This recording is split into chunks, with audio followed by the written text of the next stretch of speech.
Bismillahirrahmanirrahim. Assalamualaikum warahmatullahi wabarakatuh. Saya Roslan bin Awang daripada Universiti Sultan Zainal Abidin.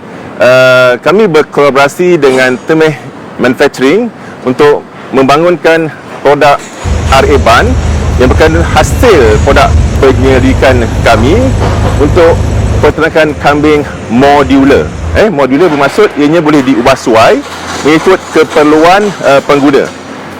Kandang ini dibangunkan menggunakan struktur aluminium alloy dan juga ianya mempunyai palung makanan, tempat untuk minuman dan juga palung untuk pembersihan najis ternakan.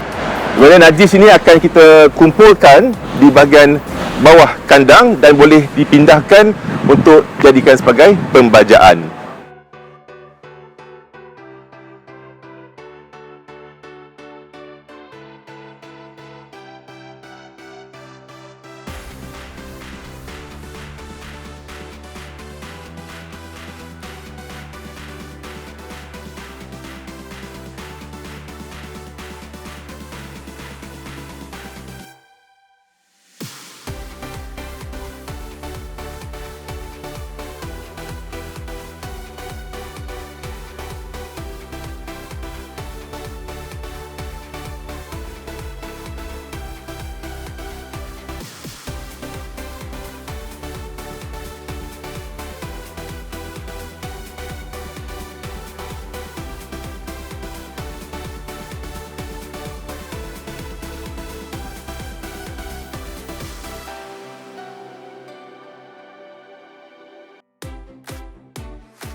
Jadi untuk kandang ni, dia ada pintu masuk di bahagian ini, pintu masuk di bahagian ini untuk ternakan dan juga untuk tempat tangki minuman.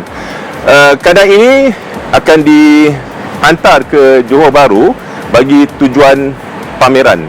Jadi untuk modular, dia ada konsep yang berbagai saiz dan juga ada roof ataupun bumbung yang kita supplykan kepada pengguna.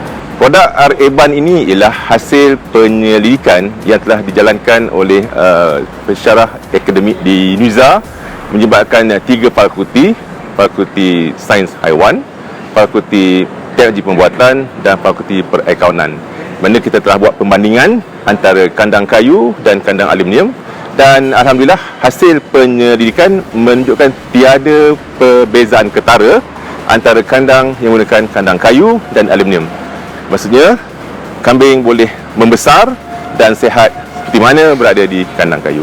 Jadi pada mereka di luar sana yang mempunyai halaman di luar rumah yang berhajat untuk menternak kambing secara kecil-kecilan, aktiviti keluarga, boleh dapatkan kandang RA Ban sebagai satu inisiatif untuk aktiviti bersama keluarga. Jadi pada mereka yang berminat untuk mendapatkan RA Ban, boleh menghubungi saya Roslan bin Awang di talian 013 921 4100.